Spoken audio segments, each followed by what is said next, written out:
in the documentary of The Matrix is, were the people happier as batteries living in this artificial world where they were, there wasn't any pollution, they were having their conflicts, they were but were they happier as beings in that space?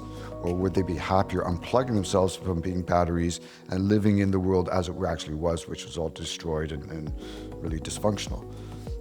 So, human happiness. Will we go just plug me back? I mean, that was the scary part of the better. Metaverse during the pandemic, when the Metaverse kind of was on an uptick, and it was like, oh, are we all going to just live on the Metaverse because we're all home?